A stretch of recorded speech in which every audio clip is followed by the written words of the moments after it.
should Lewis Hamilton secure his fourth Formula One World Championship in Mexico on Sunday, it will be, without question, a remarkable achievement. He needs to finish only fifth or better to do so, and if he does, with one more title than Sir Jackie Stewart, he will become the most successful British racing driver. On form, driving better than ever on every level, even greater glories are within his grasp. The plaudits will be his, but Hamilton has been correctly forthright that it has been a team effort. Now 32, he joined Mercedes in 2013, a move that surprised the F1 paddock. He had been with McLaren since he was a teenager and had won his first title with them in 2008, and they were a proven quantity. Mercedes had won only one race since rejoining the sport in 2010 and looked to be far from being championship contenders. Hamilton was partly persuaded by the promise for the future offered by Ross Brawn, the team principal at the time, and it proved to be the right choice. Within 3 years he had 2 further titles. Yet what the team have accomplished since Hamilton signed has been every bit as remarkable as the British driver's achievements. Last weekend at the U.S. Grand Prix, Mercedes secured a 4th consecutive Constructors' Championship. Should Hamilton wrap up the title at the Autódromo Hermanos Rodriguez, they will have won a 4th successive double of drivers and team titles. This has been achieved only 3 times by McLaren between 1988 and 1991, when Ayrton Senna and Alain Prost shared the driving honors with Sebastian Vettel's run at Red Bull between 2010 and 2013, and by Michael Schumacher taking 5 for Ferrari between 2000 and 2004. The Scuderia also won the Constructors' Championship in 1999, making it 6 consecutive titles, a record that appeared to be one for the ages, but as things stand, Mercedes will be eyeing it hungrily.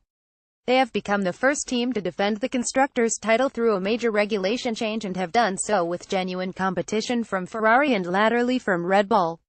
It has not been easy. The new car has proved demanding and offered some testing weekends.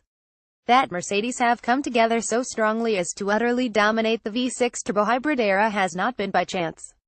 At Suzuka, where a spark plug failure all but ended Vettel's championship hopes, Hamilton's team had changed a faulty spark plug after qualifying, and the technical director, James Allison, has identified such diligence and attention to detail as key.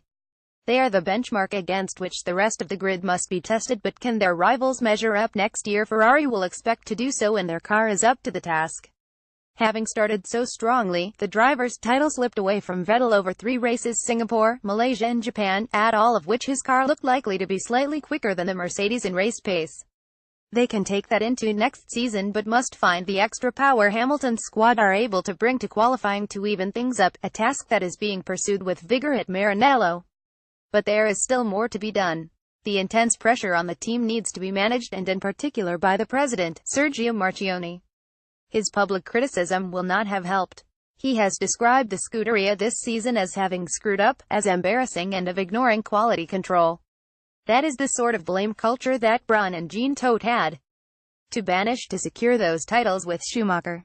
Equally, at that time, having Schumacher as #1 driver worked.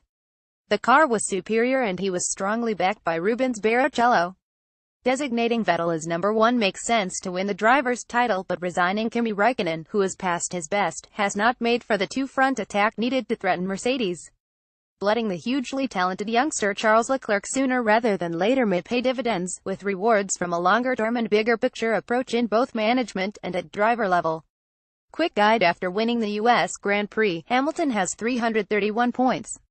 Ferrari's Sebastian Vettel is the only driver who can catch him, but with 265 points he is 66 points behind Hamilton with 75 left to play for. Hamilton will clinch the title by finishing 5th or higher in Mexico City even if Vettel wins the race. If Vettel finishes 2nd, Hamilton needs to place 9th or higher. Hamilton is guaranteed the title if Vettel finishes 3rd or lower. First place 252nd, 183rd, 154th, 125th, 106th, 10th, 8, 6, 4, 2, 1. The 29th of October Mexico, the 12th of November Brazil, the 26th of November Abu Dhabi. Thank you for your feedback. Red Bull, conversely, are closing on something of a high. They had begun the season off the pace of their 2 rivals, half a minute back in Australia. Their Renault engine was underpowered and the car not performing as expected. Max Verstappen had his 6th retirement of the season at Spa, 3 of them having been engine-related, and the team's frustration was clear. They will be with Renault for 2018, but afterwards may well take on Honda as a precursor to the regulation changes of 2021. But in the short term there is optimism for next year. Renault have said they are months ahead in reliability testing on next year's engine, while the chief designer, Adrien Newey, taking a more hands-on role has paid dividends.